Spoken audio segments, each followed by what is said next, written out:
नमस्कार दोस्तों, स्वागत है आप सभी का आपके अपने इस यूट्यूब चैनल बाय एमडी धीवर पर। सो दोस्तों, आज का जो हमारा क्लास होने वाला है वो क्लास नंबर 40वां रहने वाला है। और आज के क्लास का जो हमारा विषय रहने वाला है वो हिंदी भाषा रहने वाला है। और आज के क्लास का जो हमारा टॉपिक रहने वाला है वो भाषाई कौशलों का अध्यापन के बारे में हम लोग जानेंगे। तो सबसे पहले मैं आप लोगों का सिलेबस दिखा देता हूँ, जो आप लोगों का सिलेबस में जो आज हम लोग पढ़ने वाले हैं, ठीक है। तो अगर आप लोग सबसे पहला सिलेबस अपना देखोगे ना, तो आपके सिलेबस में सबसे लास्ट में ना 8वां इकाई में कितना, तो 8वां इकाई में आप लोगों को भाषाई कौशलों का अध्यापन के बारे में दिया है। और ये हिंदी में पैडागोजी का सेक्शन है, ठीक है। मतलब ये शिक्षण शास्त्र का आप लोगों का टॉपिक है, तो इसे आप लोगों को कवर करना है। तो इसमें लगभग कितना नंबर का आएगा, तो 3 नंबर का 3 प्रश्न पूछा जाएगा, जिसके अंतर्गत श्रवण, वाचन, लेखन एवं पठन कौशल रहेगा। तो इन तमाम चीज़ों के बारे में ना विस्तार पूर्वक हम लोग पढ़ेंगे, क्योंकि ये जो है ना एक ही वीडियोस में हम लोग ना क्या करेंगे, कवर करने की कोशिश करेंगे। और लगभग 50 प्रश्न आप लोगों के लिए इस क्लास में लेकर के आया हूँ। तो आप लोगों को ध्यानपूर्वक पढ़ना है, और जो जो चीज़ मैं नोट करने के लिए बोलूँगा उन तमाम चीज़ों को नोट करते हुए भी चलना है, क्योंकि 3 नंबर आप लोगों का इसमें से फिक्स है। क्योंकि आप लोग अगर इसे अच्छे से पढ़ लोगे तो ठीक है। तो आप लोगों को क्या करना है, ध्यानपूर्वक जो जो प्रश्नों को मैं नोट करने के लिए बोलूँगा उसे आप लोगों को नोट करना है। और उसके अलावा क्या करना है, मेरे आंसर लेने से पहले खुद आंसर आप लोगों को लेना है। क्योंकि एग्ज़ाम सेंटर में आप लोगों को कोई बताने वाला नहीं है, जो आप आंसर लोगे उसी के आधार पर आप लोगों को मार्क्स मिलेगा। और उसी के आधार पर ये डिसाइड होगा कि आप लोग इस एग्ज़ाम को क्वालिफाई कर पाओगे नहीं कर पाओगे। तो इसीलिए ज़्यादा जरूरी कि आप खुद से आंसर लेने की कोशिश करो, ठीक है। तो चलिए ज़्यादा देर ना करते हुए प्रश्न क्रमांक फर्स्ट को ध्यान से पढ़िए। उससे पहले आप लोगों से केवल एक ही रिक्वेस्ट रहेगा कि अगर आप लोगों ने अभी तक के चैनल को सब्सक्राइब नहीं किया है तो पहले चैनल को सब्सक्राइब कर लीजिए और बेल आइकन को दबा दीजिए, ताकि इस जनवरी माह में पूरा हम लोग अगर कहीं मैराथन क्लास करें तो आप लोगों को प्रॉपर टाइम पे उसका नोटिफिकेशन मिल पाए। तो चलिए इसी उम्मीद के साथ प्रश्न क्रमांक फर्स्ट को सबसे पहले आप ध्यान से पढ़िए। प्रस्तावना कौशल का प्रमुख घटक है। ऑप्शन ए उचित श्रृंखलाबद्धता, ऑप्शन बी कथनों का तारतम्यता, ऑप्शन सी प्रश्नों की संरचना, या ऑप्शन डी लेखन की स्पष्टता। तो क्या इसका आंसर हो सकता है? तो प्रश्न क्रमांक 1 का जो करेक्ट आंसर है ना वो ऑप्शन नंबर बी कथनों की तारतम्यता करेक्ट हो जाएगा। कैसे? प्रस्तावना कौशल का प्रमुख घटक है, तो प्रस्तावना कौशल का जो प्रमुख घटक है वो कथनों की तारतम्यता करेक्ट हो जाएगा। एक चीज़ आप लोगों को बता दूं, प्रस्तावना की कौशलता की जो प्रमुख घटक है ना वो 4 प्रकार के प्रमुख घटक है। कितना? तो प्रस्तावना के कौशल की जो प्रमुख घटक होता है वो 4 प्रकार के घटक होता है। कौन कौन सा आप लोगों को ये बता देता हूँ। सबसे पहला आएगा छात्रों का पूर्ण ज्ञान, दूसरा जो आएगा प्रस्तावना अवधि, तीसरा जो आएगा वो कथनों की तारतम्यता, और चौथा जो आएगा वो छात्रों में रुचि तथा अभिप्रेरणा उत्पन्न करने की क्षमता। तो ये 4 प्रकार के प्रस्तावना कौशल के प्रमुख घटक है। चाहो तो नोट करके रख सकते हो, अदरवाइज आप लोगों को याद रखना है इसे, ठीक है। तो इस प्रकार से प्रश्न क्रमांक 1 का जो करेक्ट आंसर होगा वो ऑप्शन नंबर बी कथनों की तारतम्यता करेक्ट हो जाएगा। चलिए नेक्स्ट प्रश्न को पढ़ते हुए चलते हैं इसी प्रकार से, तो ध्यानपूर्वक पढ़िएगा, ठीक है। चलिए प्रश्न क्रमांक दूसरा को अब ध्यान से पढ़िए। यांत्रिकी कौशल कहा जाता है। ऑप्शन ए श्रवण, ऑप्शन बी पठन, ऑप्शन सी लेखन, या ऑप्शन डी वाचन। तो क्या इसका आंसर होगा? तो प्रश्न क्रमांक 2 का जो करेक्ट आंसर है वो ऑप्शन नंबर सी लेखन करेक्ट हो जाएगा। कैसे? यांत्रिकी कौशल कहा जाता है, तो यांत्रिकी कौशल जो कहा जाता है वो लेखन को कहा जाता है। कैसे? तो सबसे पहले आप लोगों को यांत्रिकी कौशल क्या होता है ये समझा दूं। यांत्रिकी कौशल का मतलब होता है कि मशीनों, उपकरणों या भौतिक वस्तुओं को समझने और उसे संचालित करने और साथ ही ठीक करने की जो क्षमता होता है ना, उसे यांत्रिकी कौशल कहते हैं। जिसमें क्या किया जाता है, हाथों और आंखों का इस्तेमाल करते हुए तकनीकी ज्ञान और उसके साथ साथ व्यवहारिक समस्या समाधान शामिल होता है। मतलब व्यवहारिक जो समस्या समाधान है ना उसे ठीक किया जाता है, जैसे हाथों का इस्तेमाल करके इंजन को ठीक करना, मशीनों को ठीक करना, या मशीनों को असेंबल करना, या किसी प्रकार के लेखन कार्य करना हाथों की कौशलों से। तो ये तमाम जो चीज़ होगा ना वो यांत्रिकी कौशल के अंतर्गत आता है। तो इस प्रकार से प्रश्न क्रमांक 2 का जो करेक्ट आंसर होगा ना ऑप्शन नंबर सी लेखन करेक्ट हो जाएगा, क्योंकि हाथों का इस्तेमाल करके हम लोग क्या कर रहे हैं, लिख रहे हैं कुछ। तो यांत्रिकी कौशल के अंतर्गत अंतर्गत लेखन आ जाएगा। समझ में आया आप लोगों को? चलिए इसी प्रकार से नेक्स्ट प्रश्न को पढ़ते हुए चलते हैं। चलिए प्रश्न क्रमांक तीसरा को अब ध्यान से पढ़िए। भाषाई कौशलों के संबंध में असत्य कथन है। ऑप्शन ए, भाषा पर पूर्ण अधिकार लेखन कौशल से प्राप्त होता है।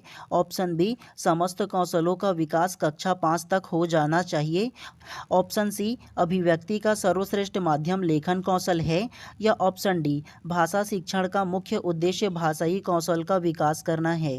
तो क्या इसका आंसर हो सकता है? तो प्रश्न क्रमांक 3 का जो करेक्ट आंसर है वो ऑप्शन नंबर बी जो है वो करेक्ट हो जाएगा। समस्त कौशलों का विकास कक्षा 5 तक हो जाना चाहिए, करेक्ट हो जाएगा। कैसे? भाषाई कौशल के संबंध में असत्य कथन है, मतलब गलत जो कथन है ना उसको बताना था। तो ऑप्शन नंबर बी जो है ना वो करेक्ट हो जाएगा। समस्त कौशलों का विकास कक्षा 5 तक हो जाना चाहिए। तो आप लोग मुझे ये बताओ, हिंदी में 4 प्रकार की कौशल को बताया गया है। सबसे पहला सुनना, दूसरा होगा बोलना, तीसरा होगा पढ़ना और चौथा होगा लिखना। तो इस प्रकार की जो 4 कौशल है, तो आप लोग मुझे ये बताओ, ये 4 कौशलों का विकास कक्षा 5 तक की हो जाता है क्या प्रत्येक बच्चों का? नहीं होता ना। कई बच्चा परिपक्व हो जाते हैं और कई बच्चे नहीं होते। मतलब उनको तो बोलना और सुनना तो आता है और पढ़ना भी आ जाता है, लेकिन लिखना कई बच्चों को नहीं आता है, कई बच्चों को पढ़ना नहीं आता है। तो कक्षा 5 तक की थोड़ी ना हो जाता है जी, तो ये असत्य कथन हो जाएगा। तो इस प्रकार से प्रश्न क्रमांक 3 का जो करेक्ट आंसर है ऑप्शन नंबर बी जो है वो करेक्ट हो जाएगा। चलिए नेक्स्ट प्रश्नों को पढ़ते हुए चलते हैं इसी प्रकार से। चलिए प्रश्न क्रमांक 4 को ध्यान से पढ़िए। भाषा कौशलों के संदर्भ में कौन सा कथन उचित है? ऑप्शन ए, भाषा कौशलों के विकास में अभ्यास के अपेक्षा भाषिक नियमों का ज्ञान जरूरी है। ऑप्शन बी, भाषा के चारों कौशल परस्पर अंतः संबंधित है। ऑप्शन सी, बच्चे केवल सुनना बोलना पढ़ना लिखना कौशल क्रम से ही सीखते हैं। या ऑप्शन डी, विद्यालय में केवल पढ़ना लिखना कौशलों पर ही बल देना चाहिए। तो क्या इसका आंसर हो सकता है? तो प्रश्न क्रमांक 4 का जो करेक्ट आंसर है वो ऑप्शन नंबर बी जो है वो करेक्ट हो जाएगा। भाषा के चारों कौशल परस्पर अंतः संबंधित है, करेक्ट हो जाएगा। कैसे? भाषा कौशल के संदर्भ में कौन सा कथन उचित है? तो जो उचित कथन है, जो सत्य कथन है, वो केवल है केवल ऑप्शन नंबर बी हो जाएगा। भाषा के चारों कौशल परस्पर अंतः संबंधित है, करेक्ट हो जाएगा। और भाषा के 4 कौशल कौन कौन सा होगा? सबसे पहला सुनना हो जाएगा, दूसरा हो जाएगा बोलना और तीसरा होगा पढ़ना और चौथा होगा लिखना। तो ये 4 प्रकार की जो कौशल है ना वो भाषा कौशल के अंतर्गत आता है और ये एक दूसरे से अंतः संबंधित है, ये करेक्ट हो जाएगा। तो इस प्रकार से प्रश्न क्रमांक 4 का जो करेक्ट आंसर है ऑप्शन नंबर बी जो है वो करेक्ट हो जाएगा। चलिए नेक्स्ट प्रश्नों को पढ़ते हुए चलते हैं इसी प्रकार से। चलिए प्रश्न क्रमांक 5 को ध्यान से पढ़िए। भाषा के अभिव्यक्तात्मक कौशल है। ऑप्शन ए, सुनना पढ़ना। ऑप्शन बी, सुनना बोलना। ऑप्शन सी, बोलना लिखना। या ऑप्शन डी, पढ़ना लिखना। तो क्या इसका आंसर हो सकता है? तो प्रश्न क्रमांक 5 का जो करेक्ट आंसर है वो ऑप्शन नंबर सी, बोलना लिखना, करेक्ट हो जाएगा। कैसे? भाषा के अभिव्यक्तात्मक कौशल है। और आप लोगों को ना अभिव्यक्तात्मक कौशल क्या होता है ये बताओ ना। तो अभिव्यक्तात्मक कौशल का मतलब होता है जिसके द्वारा व्यक्ति अपने भावनाओं, अपने विचारों, अपने ज़रूरतों, अपने अनुभवों को बोल करके या लिख करके ना दूसरों के सामने स्पष्ट रूप से क्या कर सके, प्रभावी ढंग से उसको बता सके। तो ये अभिव्यक्तात्मक कौशल कहलाता है, व्यक्त कर सके दूसरों के सामने। तो हम लोग व्यक्त कैसे करते हैं?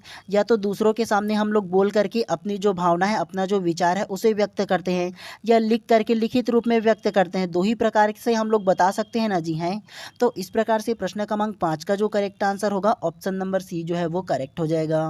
चलिए नेक्स्ट प्रश्न को पढ़ते हुए चलते हैं इसी प्रकार से। चलिए प्रश्न क्रमांक 6 को अब ध्यान से पढ़िए। क्रियापरक शिक्षण विधि का अर्थ है। ऑप्शन ए, गृह कार्य के द्वारा सीखना। ऑप्शन बी, छात्र का अपनी स्वयं की क्रिया के द्वारा ज्ञान प्राप्त करना। ऑप्शन सी, शिक्षण द्वारा सीखना। या ऑप्शन डी, भ्रमण के द्वारा सीखना। तो क्या इसका आंसर हो सकता है? तो प्रश्न क्रमांक 6 का जो करेक्ट आंसर है ना वो ऑप्शन नंबर बी जो है वो करेक्ट हो जाएगा। छात्र का अपनी स्वयं की क्रिया के द्वारा प्राप्त करना, करेक्ट हो जाएगा। कैसे? तो क्रियापरक शिक्षण विधि का जो अर्थ है वो छात्र का अपनी स्वयं की क्रिया के द्वारा ज्ञान प्राप्त करना, करेक्ट हो जाएगा। खुद ही मतलब खेल करके हो, चाहे वो किसी प्रकार की एक्टिविटी करके खुद जब ज्ञान प्राप्त करता है ना तो उसे क्रियापरक शिक्षण विधि कहते हैं। यह आप लोगों को याद रखना है, चाहो तो नोट करके भी रख लीजिएगा। तो इस प्रकार से प्रश्न क्रमांक 6 का जो करेक्ट आंसर है ऑप्शन नंबर बी जो है वो करेक्ट हो जाएगा। जितना ज़्यादा अभी प्रैक्टिस करोगे ना उतना बेहतर होगा आप लोगों की तैयारी के लिए, क्योंकि जनवरी भर ना जितना प्रैक्टिस करोगे ज़्यादा अच्छा रहेगा। तो इसीलिए पर्सनल रूप से अगर आप लोगों को बताऊँ ना तो आप लोगों को बिल्कुल ना एमसीक्यू सीरीज ज़्यादा से ज़्यादा लगाना है। चलिए प्रश्न क्रमांक 7 को अब ध्यान से पढ़िए। भाषा कौशल के संदर्भ में कौन सा कथन असत्य है? ऑप्शन ए, भाषा कौशलों के विकास में अभ्यास की अपेक्षा भाषिक नियमों का ज्ञान जरूरी है। ऑप्शन बी, विद्यालय में केवल पढ़ना लिखना कौशलों पर ही बल देना चाहिए। ऑप्शन सी, बच्चे सुनना बोलना पढ़ना लिखना कौशल केवल क्रम से ही सीखते हैं। या ऑप्शन डी, भाषा के चारों ओर कौशल अंतः संबंधित है। तो क्या इसका आंसर हो सकता है? तो प्रश्न क्रमांक 7 का जो करेक्ट आंसर है ना वो ऑप्शन नंबर सी जो है वो करेक्ट हो जाएगा। बच्चे सुनना बोलना पढ़ना लिखना कौशल केवल क्रम से ही सीखते हैं। तो ये करेक्ट हो जाएगा। कैसे?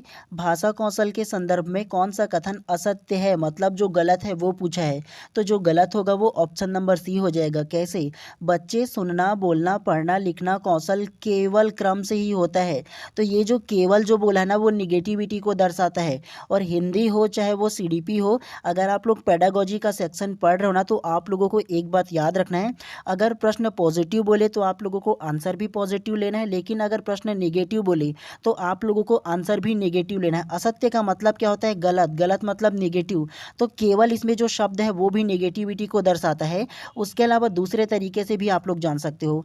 बच्चे सुनना बोलना पढ़ना लिखना कौशल केवल क्रम से ही सीखते हैं। तो आप लोग मुझे ये बताओ, पहले सुनना सीखते हैं, करेक्ट हो जाएगा, फिर बोलना सीखते हैं, ये भी करेक्ट हो जाएगा।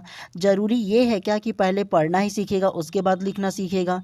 नहीं है जी। पढ़ना पहले सीख सकता है या लिखना पहले सीख सकता है, दोनों में ये हो सकता है। केवल ये जो क्रम से है ना उसमें नहीं हो सकता, लेकिन ये क्रम को बताया गया है, ये याद रखना है। लेकिन ये जो केवल जो शब्द है ना वो निगेटिविटी को दर्शाता है, ये भी आप लोगों को याद रखना है। ठीक है, तो इस प्रकार से प्रश्न क्रमांक 7 का जो करेक्ट आंसर होगा ऑप्शन नंबर सी जो है वो करेक्ट हो जाएगा। चलिए नेक्स्ट प्रश्न को पढ़ते हुए चलते हैं इसी प्रकार से। चलिए प्रश्न क्रमांक 8 को ध्यान से पढ़िए। बच्चे के लेखन कौशल का मूल्यांकन करने के लिए कौन सी विधि बेहतर है? ऑप्शन ए, सुंदर लेखन का अभ्यास। ऑप्शन बी, अपने अनुभवों से लिखना। ऑप्शन सी, श्रुत लेखन। या ऑप्शन डी, पाठ आधारित प्रश्नों का उत्तर लिखना। तो क्या इसका आंसर होगा बताइए सबसे पहले। तो प्रश्न क्रमांक 8 का जो करेक्ट आंसर है वो ऑप्शन नंबर बी जो है वो करेक्ट हो जाएगा। अपने अनुभवों को लिखना करेक्ट हो जाएगा। कैसे? बच्चों के लेखन कौशल का मूल्यांकन करने के लिए कौन सी विधि बेहतर है? मान के चलो किसी बच्चे को मैं लेखन कौशल का विकास करना चाहता हूँ। लेखन कौशल का मतलब उसका जो लिखने की स्किल है उसका मैं विकास करना चाहता हूँ। तो मैं क्या उसको किस प्रकार की उसको टॉपिक दूंगा? उसको साफ साफ ये बोलूँगा कि आप अपने अनुभव के अनुसार जो आपको अच्छा लगता है वो लिख करके मुझे दिखाइए और अच्छा लिखिएगा। तो वो क्या करेगा? अपने अनुभव में जो जो चीज़ उसको अच्छा लगेगा वो लिखेगा। तो ये जो टॉपिक रहेगा वो उसके लेखन कौशल का मूल्यांकन करने के लिए सबसे बेहतर विधि है, ये आप लोगों को याद रखना है। चलिए नेक्स्ट प्रश्न को पढ़ते हुए चलते हैं इसी प्रकार से। चलिए प्रश्न क्रमांक 9 को ध्यान से पढ़िए। कहानी कहने में क्रमबद्ध घटनाओं के वर्णन पर ध्यान रखा जाता है, यह किस प्रकार की शिक्षण विधि है? ऑप्शन ए, विवरण विधि। ऑप्शन बी, वर्णन विधि। ऑप्शन सी, प्रश्नोत्तर विधि। या ऑप्शन डी, व्याख्यान विधि। तो क्या इसका आंसर हो सकता है? तो प्रश्न क्रमांक 9 का जो करेक्ट आंसर है ना वो ऑप्शन नंबर ए, विवरणात्मक विधि करेक्ट हो जाएगा। कैसे? कहानी कहने में क्रमबद्ध घटनाओं के वर्णन पर ध्यान रखा जाता है, यह किस प्रकार की शिक्षण विधि है? तो ये जो शिक्षण विधि होगा वो विवरणात्मक विधि हो जाएगा। विवरणात्मक विधि का मतलब ये होता है कि इस विधि के माध्यम से जितने भी उसके पक्ष होते हैं उस टॉपिक का ना तो समस्त पक्षों का ध्यानपूर्वक उसका अध्ययन किया जाता है बारीकी से। तो इस प्रकार की जो क्रमबद्ध जो बारीकी से घटनाओं का जो वर्णन है ना वो विवरणात्मक विधि में किया जाता है, ये आप लोगों को याद रखना है। ठीक है, चलिए नेक्स्ट प्रश्न को पढ़ते हुए चलते हैं इसी प्रकार से। चलिए प्रश्न क्रमांक 10 को अब ध्यान से पढ़िए। कविता शिक्षण के लिए दोषपूर्ण प्रणाली है। ऑप्शन ए, व्यास प्रणाली। ऑप्शन बी, अर्थबोध प्रणाली। ऑप्शन सी, गीत प्रणाली। या ऑप्शन डी, अभिनय प्रणाली। तो क्या इसका आंसर हो सकता है? तो प्रश्न क्रमांक 10 का जो करेक्ट आंसर है वो ऑप्शन नंबर बी अर्थबोध प्रणाली करेक्ट हो जाएगा। कैसे? कविता शिक्षण के लिए दोषपूर्ण प्रणाली है, तो कविता शिक्षण के लिए जो दोषपूर्ण प्रणाली है वो अर्थबोध प्रणाली करेक्ट हो जाएगा। कैसे? तो देखो, अर्थबोध प्रणाली का जो मतलब होता है ना, वो उसमें क्या होता है, मान के चलो एक जो शिक्षक है वो बच्चों को कविता शिक्षण कराता है और उस कविता शिक्षण कराते हुए आदर्श वाक्यों का उपयोग करता है और आदर्श वाक्यों का उपयोग करने के पश्चात उसका जो अर्थ है उसको बच्चों को बताता है। तो जब शिक्षक जो है ना वो कविता शिक्षण कर रहे थे तो कई जो छात्र होते हैं बीच बीच में उसका जो मीनिंग है, उसका जो अर्थ है वो पूछते रहते हैं। तो इस प्रकार की जो ना बीच बीच में क्या होता है, दोष आते रहता है। दोष मतलब यह है कि व्यवधान उत्पन्न होते रहता है। तो इस प्रकार की कविता शिक्षण प्रणाली में ना जो दोषपूर्ण प्रणाली है वो अर्थबोध प्रणाली को माना गया है। ये चीज़ आप लोगों को याद रखना है। तो इस प्रकार से प्रश्न क्रमांक 10 का जो करेक्ट आंसर होगा ऑप्शन नंबर बी जो है वो करेक्ट हो जाएगा। चलिए नेक्स्ट प्रश्न को पढ़ते हुए चलते हैं। तो ये प्रश्न क्रमांक 11 को ध्यान से पढ़िए। बच्चों में लेखन कौशल की समझ का विकास कैसे किया जा सकता है? ऑप्शन ए कहानी बोलकर, ऑप्शन बी श्याम पट पर लिखवाकर, ऑप्शन सी निबंध लिखवाकर या ऑप्शन डी उपरोक्त सभी। तो क्या इसका आंसर हो सकता है? तो प्रश्न क्रमांक 11 का जो करेक्ट आंसर है वो ऑप्शन नंबर डी उपरोक्त सभी करेक्ट हो जाएगा। कैसे? बच्चों में लेखन कौशल की समझ का विकास कैसे किया जा सकता है? तो लेखन कौशल का विकास करने के लिए उसको कहानी बोलकर की भी विकास किया जा सकता है, श्याम पट पर लिखवाकर भी किया जा सकता है और निबंध लिखवाकर की भी किया जा सकता है। तो ऑप्शन के अनुसार प्रश्न क्रमांक 11 का जो करेक्ट आंसर है ऑप्शन नंबर डी उपरोक्त सभी इसमें करेक्ट हो जाएगा। चलिए नेक्स्ट प्रश्न को पढ़ते हुए चलते हैं। प्रश्न क्रमांक 12 को ध्यान से पढ़िए। भाषा कौशल में मौलिकता लाने के लिए कौन सी विषय वस्तु उपयुक्त नहीं है? ऑप्शन ए सुनना, ऑप्शन बी बोलना, ऑप्शन सी पढ़ना या ऑप्शन डी कहना। तो क्या इसका आंसर होगा? और ये जो प्रश्न है मैंने अपने पिछले क्लास में भी आप लोगों को बताया था, इंपॉर्टेंट है इसलिए इसमें भी आया है। ठीक है, तो क्या इसका आंसर होगा बताइए। तो प्रश्न क्रमांक 12 का जो करेक्ट आंसर है वो ऑप्शन नंबर डी कहना करेक्ट हो जाएगा। कैसे? भाषा कौशल में मौलिकता लाने के लिए कौन सी विषय वस्तु उपयुक्त नहीं है बोला है, तो उपयुक्त जो नहीं है ना वो कहना करेक्ट हो जाएगा। क्योंकि भाषा कौशल जी, हम अपने भाषा को और स्टैंडर्ड बनाने के लिए क्या क्या करते हैं, किसी दूसरे भाषा को सीखते हैं, मतलब जिस भाषा को हमें सीखना होता है उसको सुनते हैं ज़्यादा, फिर उसको क्या करते हैं, बोलते हैं, बोलने के अलावा पढ़ते हैं। लेकिन कहना क्या होता है जी, कहना किसी प्रकार से कुछ करते हैं क्या, नहीं होता है ये, तो नहीं होगा बोला है ना, तो ऑप्शन नंबर डी जो है वो करेक्ट हो जाएगा। चलिए नेक्स्ट प्रश्न को पढ़ते हुए चलते हैं इसी प्रकार से। चलिए प्रश्न क्रमांक 13 को पढ़िए। ग्रहात्मक कौशल में शामिल है ऑप्शन ए सुनना बोलना, ऑप्शन बी बोलना लिखना, ऑप्शन सी सुनना पढ़ना या ऑप्शन डी पढ़ना लिखना। तो क्या इसका आंसर हो सकता है?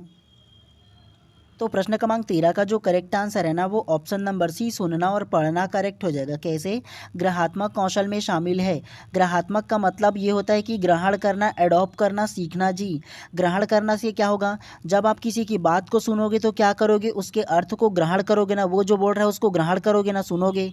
उसके अलावा कोई बुक को पढ़ोगे, कोई टॉपिक को पढ़ोगे तो पढ़ने के बाद उसके अर्थ को क्या करोगे, ग्रहण करोगे ना।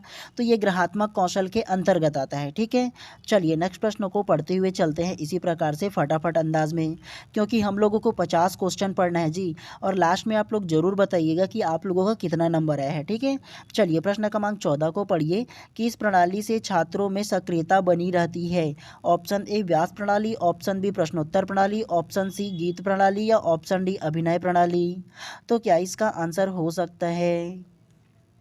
तो प्रश्न क्रमांक 14 का जो करेक्ट आंसर है वो ऑप्शन नंबर बी प्रश्नोत्तर प्रणाली करेक्ट हो जाएगा।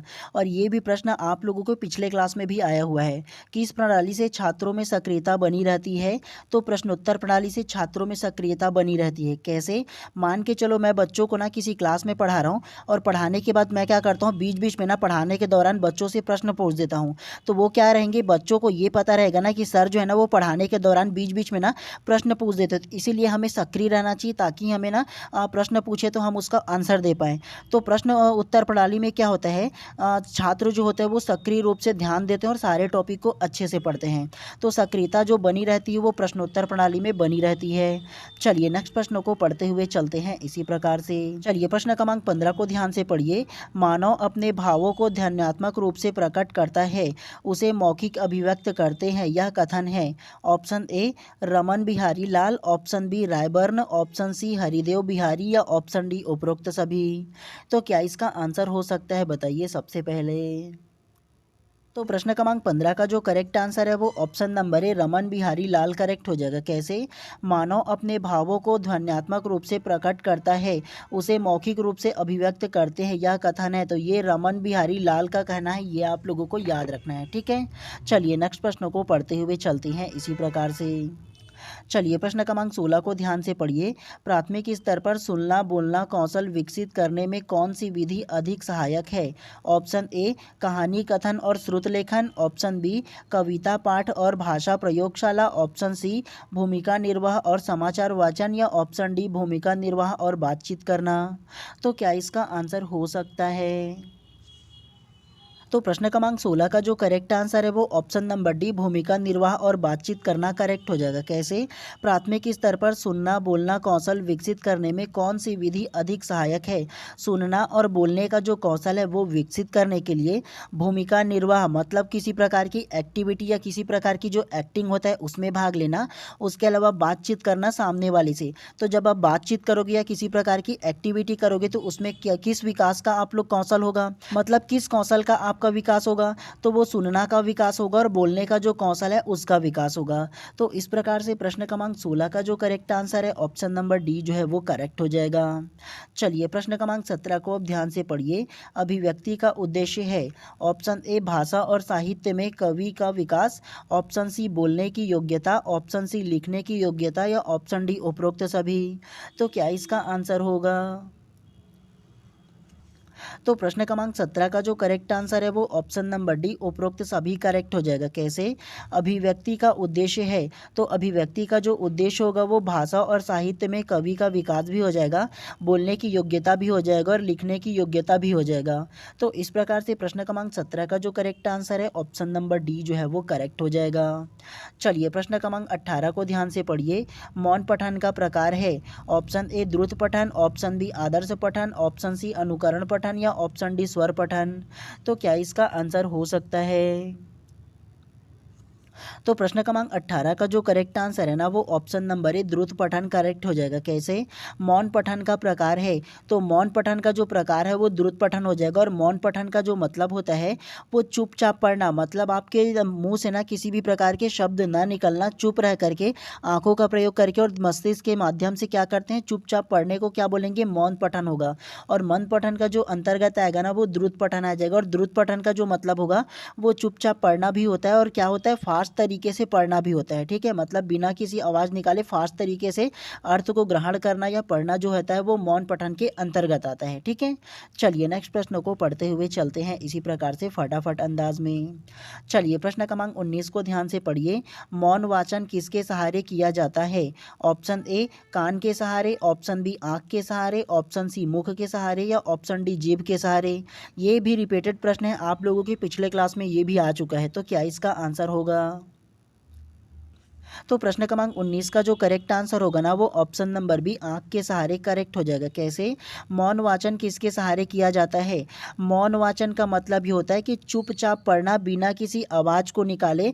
मान के चलो मैं आप लोगों को कोई टॉपिक दे दूं और उस टॉपिक को बोलूं कि बिना किसी आवाज़ निकाले मुंह को बंद करके पढ़िए, तो मौन वाचन किसके सहारे होगा? आप आंखों से देखोगे कि ये क्या क्या कंटेंट लिखा हुआ है और मस्तिष्क के माध्यम से उसको पढ़ोगे मौन वाचन से। तो किसके माध्यम से आप लोग पढ़ रहे हो?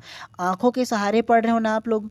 तो इस प्रकार से प्रश्न क्रमांक 19 का जो करेक्ट आंसर होगा ना ऑप्शन नंबर बी जो है वो करेक्ट हो जाएगा। मौन वाचन मतलब बिना मुख को खोले हुए आंखों के सहारे केवल देख करके मन में पढ़ना, वो क्या कहलाता है? मौन वाचन कहलाता है।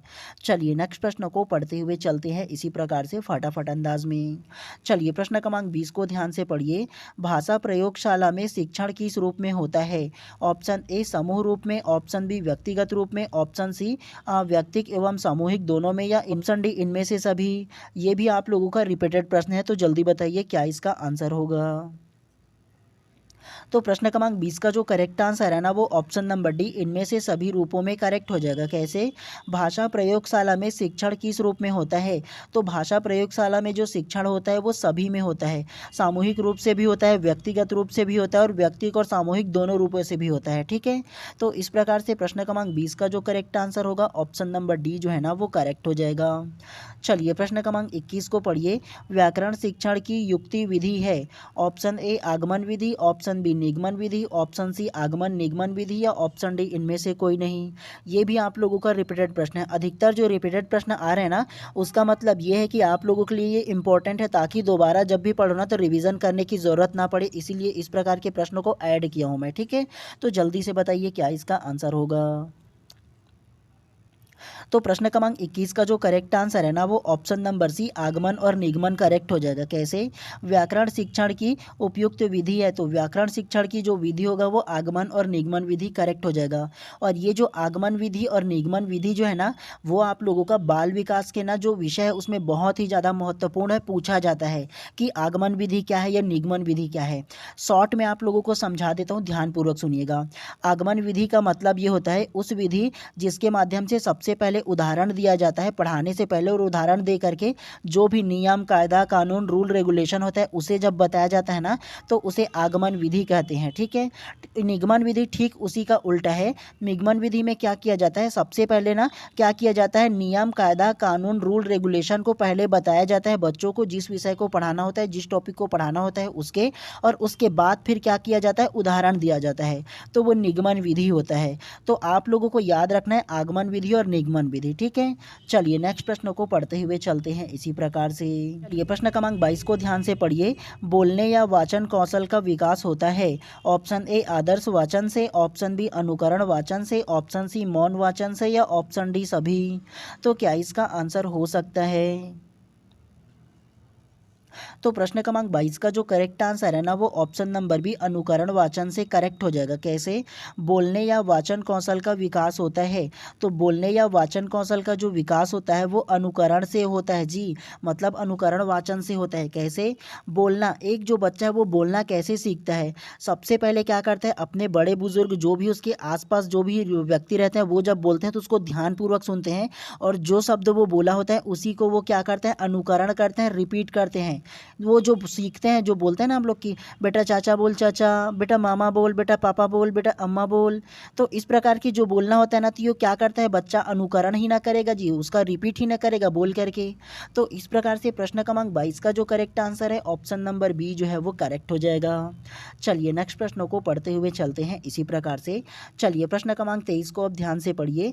मौन वाचन के संबंध में असत्य कथन है, ऑप्शन ए मौन वाचन केवल गद्य कहानी उपन्यास शिक्षण में ही किया जाता है, ऑप्शन बी मौन वाचन में केवल नेत्र व मस्तिष्क का ही सक्रिय रहता है, ऑप्शन सी मौन वाचन से कभी कभी वाचन संबंधी झिझक भी समाप्त हो जाती है, या ऑप्शन डी मौन वाचन अनुशासन स्थापित करने में भी सहायक है। तो क्या इसका आंसर हो सकता है? तो प्रश्न क्रमांक 23 का जो करेक्ट आंसर है ना, वो ऑप्शन नंबर सी जो है वो करेक्ट हो जाएगा। मौन वाचन से कभी कभी वाचन संबंधी झिझक भी समाप्त हो जाती है, करेक्ट हो जाएगा। कैसे? मौन वाचन के संबंध में असत्य कथन गलत को पूछा है जी, तो मौन वाचन के संबंध में जो गलत होगा वो ऑप्शन नंबर सी हो जाएगा। मौन वाचन से कभी कभी वाचन संबंधी झिझक समाप्त हो जाती है। आप लोग मुझे ये बताओ, मौन वाचन का मतलब क्या होता है? मौन वाचन मतलब बिना एक शब्द निकाले मुंह से क्या करना, चुपचाप आंखों से देखकर और मस्तिष्क के सहारे से पढ़ना। तो आप लोग ये बताओ कि मौन वाचन से कैसे झिझक दूर होगा? जब तक कि आप लोगों के मुंह से कुछ निकलेगा नहीं, उसका उच्चारण अच्छे से करोगे तभी ना उसका झिझक दूर होगा। चुपचाप पढ़ने से किस प्रकार की झिझक आपका दूर होगा? कोई भी नहीं होगा। तो ये जो क्वेश्चन है ना, मतलब ये जो ऑप्शन है वो गलत हो जाएगा इसके सहारे, प्रश्न क्रमांक 23 की वजह से। ठीक है, चलिए नेक्स्ट प्रश्न को पढ़ते हुए चलते हैं इसी प्रकार से, तो ध्यानपूर्वक पढ़िएगा आप लोग। चलिए प्रश्न क्रमांक 24 को ध्यान से पढ़िए। मातृभाषा के ज्ञान में वृद्धि करना किस उद्देश्य से संबंधित है? ऑप्शन ए सृजनात्मक, ऑप्शन बी सराहनात्मक, ऑप्शन सी ग्रहात्मक, या ऑप्शन डी अभिव्यंजनात्मक। तो क्या इसका आंसर हो सकता है? तो प्रश्न क्रमांक 24 का जो करेक्ट आंसर होगा ना, वो ऑप्शन नंबर सी ग्रहात्मक करेक्ट हो जाएगा। कैसे? मातृभाषा के ज्ञान में वृद्धि करना किस उद्देश्य से संबंधित है? मातृभाषा मतलब हम लोगों का जो मदर टंग होता है उसमें वृद्धि करना ग्रहात्मक हो जाएगा ना जी, हैं? क्योंकि देखो मातृभाषा से हम लोग क्या करते हैं, ग्रहण करते हैं सुन करके सीख करके, तो ये ग्रहात्मक के अंतर्गत आ जाएगा। ठीक है, तो इस प्रकार से प्रश्न क्रमांक 24 का जो करेक्ट आंसर होगा ना, ऑप्शन नंबर सी जो है वो करेक्ट हो जाएगा। चलिए प्रश्न क्रमांक 25 को आप ध्यान से पढ़िए। लिखित अभिव्यक्ति का उद्देश्य है ऑप्शन ए स्वतः लेखन में रुचि, ऑप्शन बी श्रुत लेखन, ऑप्शन सी शब्दकोश में वृद्धि या ऑप्शन डी उपरोक्त सभी। तो क्या इसका आंसर होगा? तो प्रश्न क्रमांक 25 का जो करेक्ट आंसर है ना वो ऑप्शन नंबर ए स्वलेखन में रुचि करेक्ट हो जाएगा। कैसे? लिखित अभिव्यक्ति का उद्देश्य है, तो लिखित अभिव्यक्ति का जो उद्देश्य होगा वो स्वलेखन में रुचि करेक्ट हो जाएगा। तो इस प्रकार से प्रश्न क्रमांक 25 का जो करेक्ट आंसर है ऑप्शन नंबर ए जो है वो करेक्ट हो जाएगा। और अगर आप लोगों को ना ये स्वलेखन में रुचि का अगर मतलब बताऊं तो इसमें क्या होगा, इसमें मौलिक विचारों को स्वतंत्र रूप से लिखकर अभिव्यक्त किया जाता है, जिसे अभिव्यक्ति का उद्देश्य स्वलेखन में रुचि के माध्यम से होता है। ठीक है, तो इस प्रकार से क्या आंसर होगा, ऑप्शन नंबर ए जो है वो करेक्ट हो जाएगा। चलिए नेक्स्ट प्रश्न को पढ़ते हुए चलते हैं इसी अंदाज में फटाफट तरीके से। चलिए प्रश्न क्रमांक 27 को ध्यान से पढ़िए। मातृभाषा शिक्षण का उद्देश्य है ऑप्शन ए ज्ञानात्मक उद्देश्य, ऑप्शन बी कौशलात्मक उद्देश्य, ऑप्शन सी सृजनात्मक उद्देश्य या ऑप्शन डी उपरोक्त सभी। तो क्या इसका आंसर हो सकता है? तो प्रश्न क्रमांक 27 का जो करेक्ट आंसर होगा ना वो ऑप्शन नंबर डी उपरोक्त सभी करेक्ट हो जाएगा। कैसे? मातृभाषा शिक्षण का उद्देश्य है, तो मातृभाषा अर्थात मदर टंग का जो उद्देश्य होगा वो ज्ञानात्मक उद्देश्य हो जाएगा, कौशलात्मक उद्देश्य भी हो जाएगा और सृजनात्मक उद्देश्य भी हो जाएगा। तो इस प्रकार से प्रश्न क्रमांक 27 का जो करेक्ट आंसर होगा ऑप्शन नंबर डी जो है ना वो करेक्ट हो जाएगा। चलिए नेक्स्ट प्रश्न को पढ़ते हुए चलते हैं इसी प्रकार से। चलिए प्रश्न क्रमांक 28 को ध्यान से पढ़िए। शब्द पठन विधि नहीं है, ऑप्शन ए चित्र कहानी पठन विधि, ऑप्शन बी देखो और कहो विधि, ऑप्शन सी साहचर्य विधि या ऑप्शन डी पठन अनुकरण विधि। तो क्या इसका आंसर हो सकता है? तो प्रश्न क्रमांक 28 का जो करेक्ट आंसर है ना वो ऑप्शन नंबर डी पठन अनुकरण विधि करेक्ट हो जाएगा। कैसे? शब्द पठन विधि नहीं है, तो शब्द मतलब शब्दों को पढ़ने की विधि जो नहीं है वो पठन अनुकरण विधि करेक्ट हो जाएगा।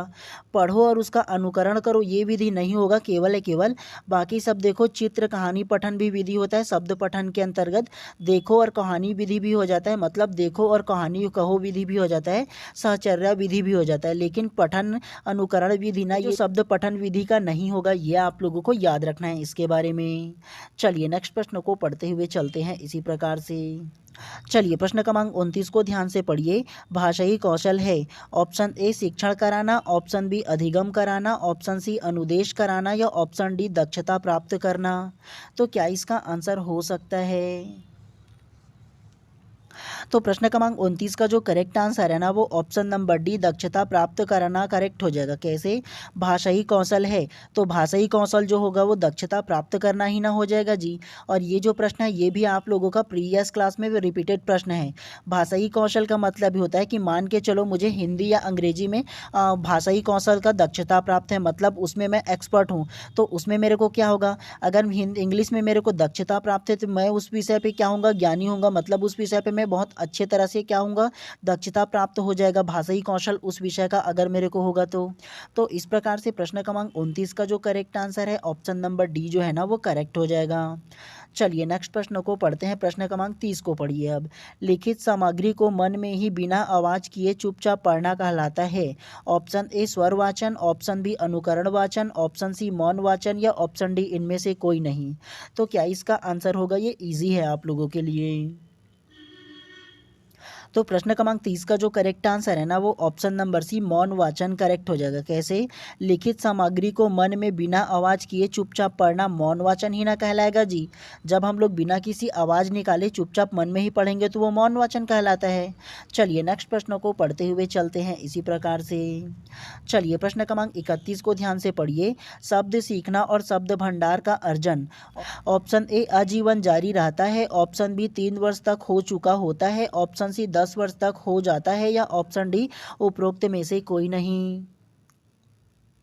तो प्रश्न क्रमांक 31 का जो करेक्ट आंसर है वो ऑप्शन नंबर ए आजीवन जारी रहता है करेक्ट हो जाएगा। कैसे? शब्द सीखना और शब्द भंडार अर्जन, तो शब्द सीखना और शब्द भंडार का जो अर्जन होता है वो आजीवन जारी रहता है। कोई भी हम लोग नया नया शब्द हमेशा सीखते रहते हैं ना, पर डे कुछ ना कुछ हमेशा सीखते रहते हैं हम लोग, जो शब्द होता है वो। उसके अलावा हम लोगों की शब्द भंडार में हमेशा कुछ ना कुछ नया क्या होता है, अर्जन करते रहते हैं, सीखते रहते हैं, तो वो आजीवन जारी रहता है। तो इस प्रकार से प्रश्न क्रमांक 31 का जो करेक्ट आंसर है ना ऑप्शन नंबर ए जो है वो करेक्ट हो जाएगा। चलिए प्रश्न क्रमांक 32 को आप ध्यान से पढ़िए। भाषा का एक मुख्य कौशल है। ऑप्शन ए लिखना, ऑप्शन बी पढ़ना, ऑप्शन सी बोलना या ऑप्शन डी उपरोक्त सभी। तो प्रश्न क्रमांक 32 का जो करेक्ट आंसर है वो ऑप्शन नंबर डी उपरोक्त सभी करेक्ट हो जाएगा। कैसे? भाषा का एक मुख्य कौशल है, तो भाषा का जो कौशल होगा वो लिखना भी होता है, पढ़ना भी होता है, बोलना भी होता है और उसके अलावा और क्या होता है, सुनना भी होता है। ठीक है, तो इसमें क्या आंसर होगा, ऑप्शन नंबर डी जो है वो करेक्ट हो जाएगा। भाषा के 4 प्रकार के कौशल होते हैं, चाहे वो हिंदी में पढ़ो चाहे वो इंग्लिश में पढ़ो, 4 ही प्रकार के रहते हैं।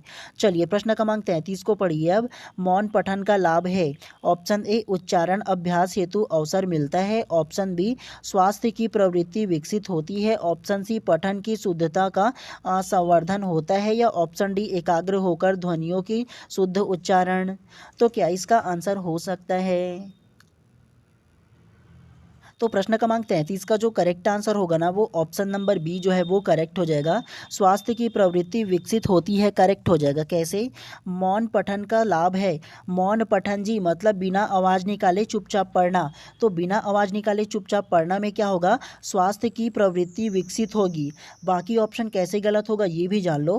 पहला को पढ़ के देखो, उच्चारण अभ्यास हेतु अवसर मिलता है। उच्चारण कैसे होगा, जब आप लोग चुपचाप पढ़ रहे हो बिना आवाज़ निकाले, तो ये गलत हो जाएगा। सी को पढ़ो, पठन की शुद्धता का संवर्धन होता है। पठन शुद्ध कैसे होगा, जब आप बोल ही नहीं रहे हो, तो ये भी गलत हो जाएगा। डी को पढ़ो, एकाग्रता होकर ध्वनिया का शुद्ध उच्चारण। ध्वनि का उच्चारण भी कहाँ होगा जी, जब आप लोग मौन पढ़ रहे हो, जब मुंह से एक आवाज़ ही निकाल रहे हैं, तो एक भी नहीं निकाल रहा ना आवाज़, तो ये तीनों के तीनों ऑप्शन गलत हो जाएगा। ऑप्शन नंबर बी जो रहे ना वो पॉजिटिव है, इसलिए वो सही हो जाएगा। चलिए नेक्स्ट प्रश्न को पढ़ते हुए चलते हैं इसी प्रकार से। चलिए प्रश्न क्रमांक 34 को ध्यान से पढ़िए। बच्चों को लिखना सिखाने में सबसे अधिक महत्वपूर्ण है। ऑप्शन ए विचारों की अभिव्यक्ति, ऑप्शन बी सुंदर लेखन, ऑप्शन सी वर्तनी की शुद्धता या ऑप्शन डी काव्यात्मक भाषा। तो क्या इसका आंसर हो सकता है? तो प्रश्न क्रमांक 34 का जो करेक्ट आंसर है ना वो ऑप्शन नंबर ए विचारों की अभिव्यक्ति करेक्ट हो जाएगा। कैसे? बच्चों को लिखना सिखाने में सबसे अधिक महत्वपूर्ण है, तो बच्चों को जब लिखना सिखाओगे तो क्या करोगे, विचारों की अभिव्यक्ति मतलब उसे स्वतंत्र रूप से क्या करोगे, लिखने के लिए दोगे, लिखना सिखाओगे कि आपके मन में जो भी विचार है, जो भी आपको लिखना पसंद है ना, वो उन सारी चीज़ों को लिखो, उसको अभिव्यक्ति की आज़ादी दोगे, तब वो अच्छी प्रकार से लिखना सीख पाएगा। तो इस प्रकार से प्रश्न क्रमांक 34 का जो करेक्ट आंसर है ऑप्शन नंबर ए जो है ना वो करेक्ट हो जाएगा। चलिए प्रश्न क्रमांक 35 को अब ध्यान से पढ़िए। भाषा कौशल का विकास किया जा सकता है। ऑप्शन ए शुद्ध उच्चारण के माध्यम से, ऑप्शन बी लिपि व वर्तनी का सही ज्ञान कराकर, ऑप्शन सी शब्द रचना का ज्ञान कराकर या ऑप्शन डी उपरोक्त सभी प्रकार से। तो क्या इसका आंसर होगा? तो प्रश्न क्रमांक 35 का जो करेक्ट आंसर है ना वो ऑप्शन नंबर डी उपरोक्त सभी प्रकार से करेक्ट हो जाएगा। कैसे? भाषा कौशल का विकास किया जा सकता है, तो भाषा कौशल का जो विकास है वो सबसे पहला शुद्ध उच्चारण के माध्यम से भी हो जाएगा, लिपि और वर्तनी का सही ज्ञान करा करके भी हो जाएगा और शब्द रचना का ज्ञान भी करा करके हो जाएगा। तो इस प्रकार से प्रश्न क्रमांक 35 का जो करेक्ट आंसर है ऑप्शन नंबर डी जो है ना वो करेक्ट हो जाएगा।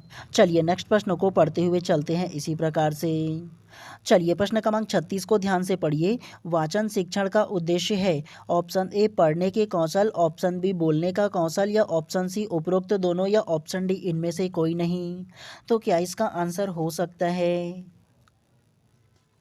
तो प्रश्न क्रमांक 36 का जो करेक्ट आंसर है ना वो ऑप्शन नंबर ए पढ़ने का कौशल करेक्ट हो जाएगा। कैसे? वाचन शिक्षण का उद्देश्य है। वाचन का मतलब क्या होता है जी, वाचन का मतलब पढ़ना होता है ना, तो पढ़ने का कौशल ही ना हो जाएगा जी वाचन शिक्षण के अंतर्गत। तो इस प्रकार से प्रश्न क्रमांक 36 का जो करेक्ट आंसर है ऑप्शन नंबर ए जो है ना वो ही करेक्ट हो जाएगा। चलिए नेक्स्ट प्रश्न को पढ़ते हुए चलते हैं इसी प्रकार से। चलिए प्रश्न क्रमांक 37 को ध्यान से पढ़िए।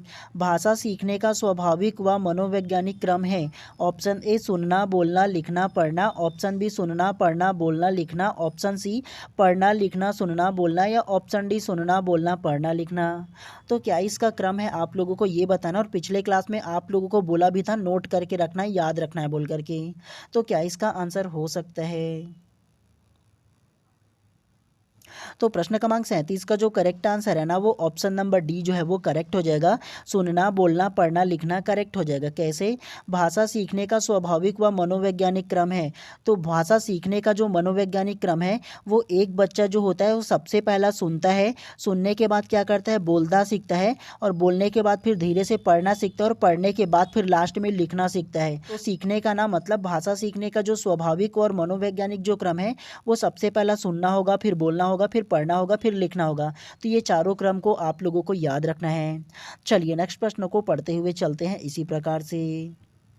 चलिए प्रश्न क्रमांक 38 को ध्यान से पढ़िए। श्रवण कौशल को विकसित करने के लिए उपयुक्त प्रणाली है। ऑप्शन ए व्याख्यान प्रणाली, ऑप्शन बी तुलना प्रणाली, ऑप्शन सी गीत प्रणाली या ऑप्शन डी खेल प्रणाली। तो क्या इसका आंसर हो सकता है? तो प्रश्न क्रमांक 38 का जो करेक्ट आंसर है ना वो ऑप्शन नंबर डी खेल प्रणाली करेक्ट हो जाएगा। कैसे? श्रवण कौशल को विकसित करने के लिए उपयुक्त प्रणाली है।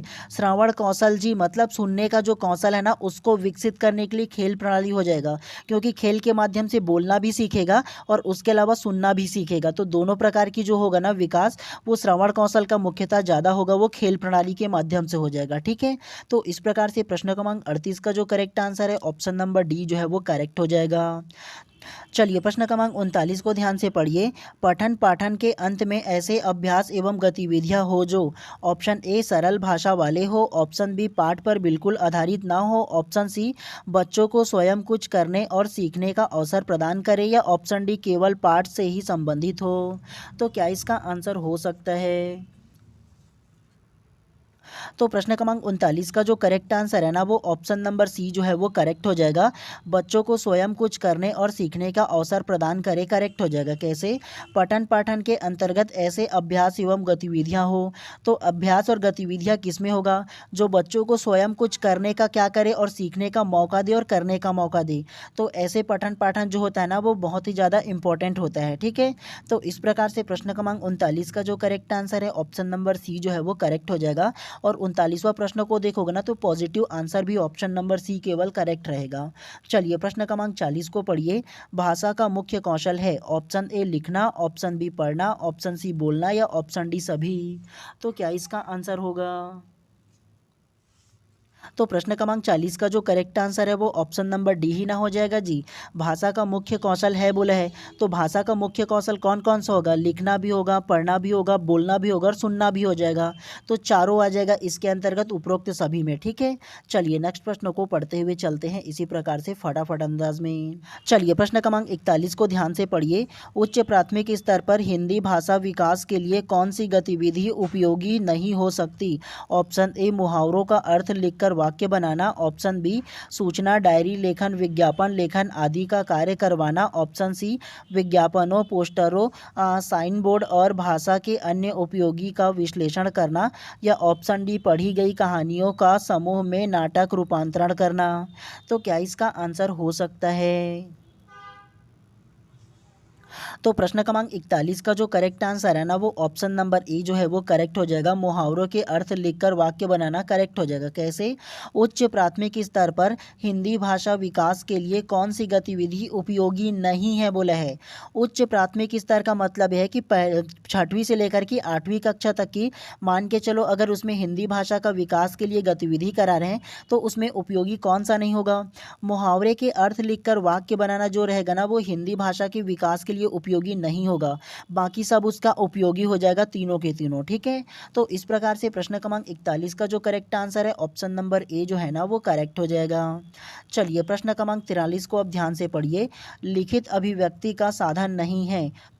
ऑप्शन ए पत्र लेखन, ऑप्शन बी निबंध लेखन, ऑप्शन सी वाद विवाद या ऑप्शन डी नाटक लेखन। तो क्या इसका आंसर होगा? तो प्रश्न क्रमांक 43 का जो करेक्ट आंसर है वो ऑप्शन नंबर सी वाद विवाद करेक्ट हो जाएगा। कैसे? लिखित अभिव्यक्ति का साधन नहीं है, लिखित बोल रहे जी। पत्र लेखन में क्या कर रहे हो आप लोग? लिख रहे हो। निबंध लेखन में क्या कर रहे हो? लिख रहे हो। नाटक लेखन में क्या कर रहे हो आप लोग? लिख रहे हो। लेकिन वाद विवाद में किसी प्रकार की लिख रहे हो क्या?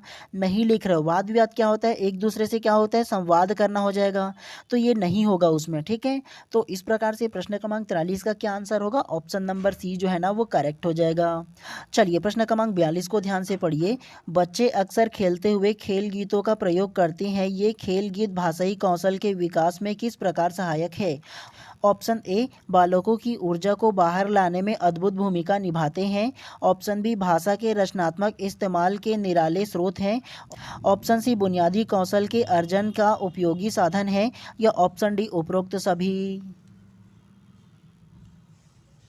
तो प्रश्न क्रमांक 42 का जो करेक्ट आंसर होगा ना वो ऑप्शन नंबर डी, उपरोक्त सभी करेक्ट हो जाएगा। कैसे? बच्चे अक्सर खेलते हुए गीतों का प्रयोग करते हैं। ये खेल गीत भाषाई कौशल के विकास में किस प्रकार सहायक होंगे? तो सहायक जो होंगे वो तीनों में हो जाएगा। ठीक है, तो इस प्रकार से प्रश्न क्रमांक 42 का जो करेक्ट आंसर होगा ऑप्शन नंबर डी जो है वो करेक्ट हो जाएगा। बालकों की ऊर्जा बाहर लाने की ये अद्भुत भूमिका भी निभाएगा, रचनात्मक इस्तेमाल भी होगा भाषा में, और बुनियादी कौशल का अर्जन और उपयोगी का साधन भी हो जाएगा। ठीक है, चलिए नेक्स्ट प्रश्न को पढ़ते हुए चलते हैं इसी प्रकार से। चलिए प्रश्न क्रमांक 44 को ध्यान से पढ़िए। इनमें से कौन सा भाषा कला में सबसे कम प्रभावी तरीका है? ऑप्शन ए, श्रुत लेखन। ऑप्शन बी, कहानी लिखना। ऑप्शन सी, घटना वर्णन। या ऑप्शन डी, कहानी कहना। तो क्या इसका आंसर होगा? तो प्रश्न क्रमांक 44 का जो करेक्ट आंसर है ना वो ऑप्शन नंबर ए, श्रुत लेखन करेक्ट हो जाएगा। कैसे? इनमें से कौन सा भाषा कला में सबसे कम प्रभावी है? तो सबसे जो कम प्रभावी होगा भाषा कला में वो श्रुत लेखन करेक्ट हो जाएगा। चलिए नेक्स्ट प्रश्न को पढ़ते हुए चलते हैं इसी प्रकार से। चलिए प्रश्न क्रमांक 45 को पढ़िए। बालकों को लिखना सिखाने से पहले यह आवश्यक है। ऑप्शन ए, अक्षर सिखाना। ऑप्शन बी, बारह खड़ी सिखाना। ऑप्शन सी, लेखन संबंधी जिज्ञासा उत्पन्न करना। या ऑप्शन डी, उनको क्रियाशील बनाना। तो क्या इसका आंसर होगा? तो प्रश्न क्रमांक 45 का जो करेक्ट आंसर है ना वो ऑप्शन नंबर सी, लेखन संबंधी जिज्ञासा उत्पन्न करना करेक्ट हो जाएगा। कैसे? बालकों को लिखना सिखाने से पहले यह आवश्यक है। अगर बालकों को मैं लिखना सिखा रहा हूँ तो सिखाने से पहले क्या करूँगा? लेखन संबंधी उसके जिज्ञासा उत्पन्न करूँगा। कोई भी एक्टिविटी जब आप बच्चे को करा रहे हो ना तो उस एक्टिविटी को कराने से पहले उसमें क्यूरियोसिटी उत्पन्न करना जरूरी, जिज्ञासा उत्पन्न करना जरूरी होता है। तब जो बच्चा है वो उस कार्य को करना ज़्यादा बेहतर तरीके से पसंद करता है। तो इस प्रकार से प्रश्न क्रमांक 45 का जो करेक्ट आंसर होगा ऑप्शन नंबर सी जो है वो करेक्ट हो जाएगा। चलिए नेक्स्ट प्रश्न को पढ़ते हुए चलते हैं। चलिए प्रश्न क्रमांक 46 को ध्यान से पढ़िए। क्विज, वाद विवाद एवं अंताक्षरी भी एक रूप होते हैं। ऑप्शन ए, कार्यशील प्रविधि के। ऑप्शन बी, समूह चर्चा प्रविधि के। ऑप्शन सी, प्रयोगात्मक प्रविधि के। या ऑप्शन डी, कहानी कथन प्रविधि के। तो क्या इसका आंसर हो सकता है? तो प्रश्न क्रमांक 46 का जो करेक्ट आंसर है वो ऑप्शन नंबर बी, समूह चर्चा प्रविधि के करेक्ट हो जाएगा। कैसे? क्विज, वाद विवाद एवं अंताक्षरी भी एक रूप होते हैं।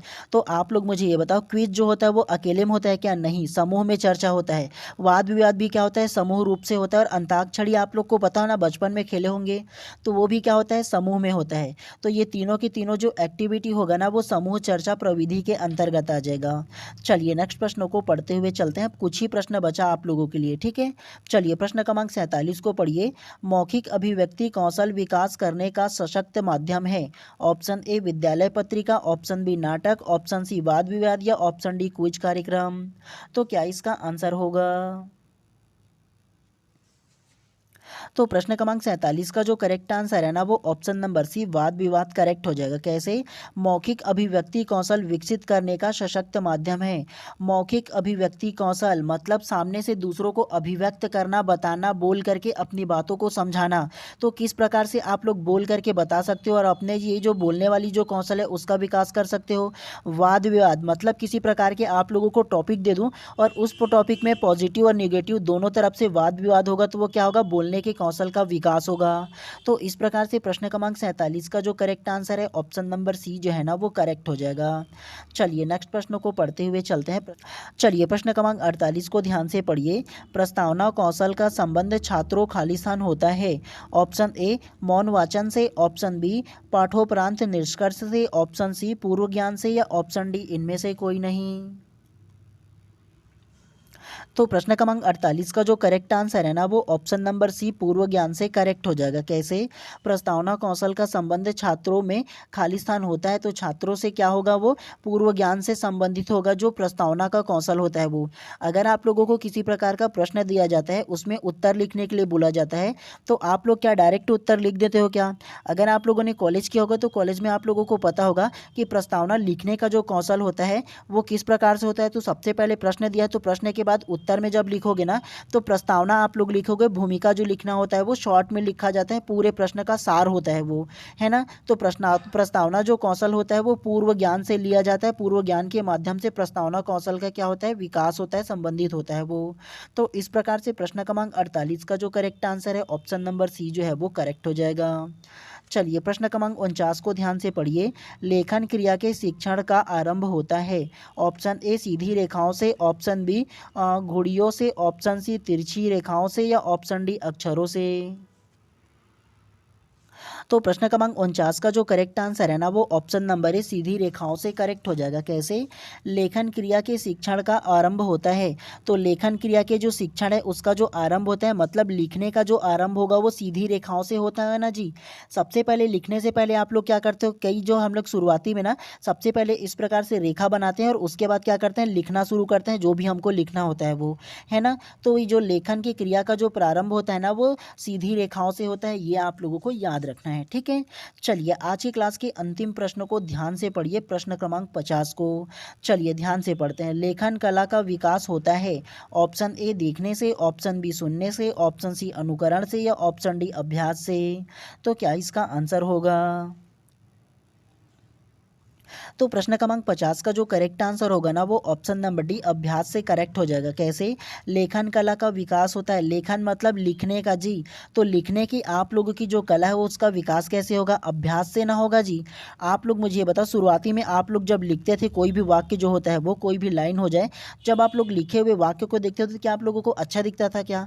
और जब बार बार आप लोगों ने लिखा, प्रैक्टिस किया, उसके बाद क्या हुआ, लेखन कला का आपका विकास हो गया। कहीं भी लिखते हो तो आप लोगों का शुद्ध लिखाता है, किसी भी प्रकार की उतना ज़्यादा त्रुटि नहीं होता है। किससे ये शुद्ध विकास हुआ है? तो ये अभ्यास के माध्यम से हुआ है, ठीक है। तो इस प्रकार से प्रश्न क्रमांक 50 का जो करेक्ट आंसर है ना ऑप्शन नंबर डी जो है वो करेक्ट हो जाएगा। तो चलिए आज की इस क्लास को यहीं पर समाप्त कर देते हैं, और अगर आप लोग चैनल पे नए होंगे तो चैनल को सब्सक्राइब कर देना और बेल आइकन को दबा देना, ताकि इसी प्रकार से जब भी मैं आप लोगों का मैराथन क्लास लेकर आऊँ तो प्रॉपर टाइम पे आप लोगों को उसका नोटिफिकेशन मिल पाए।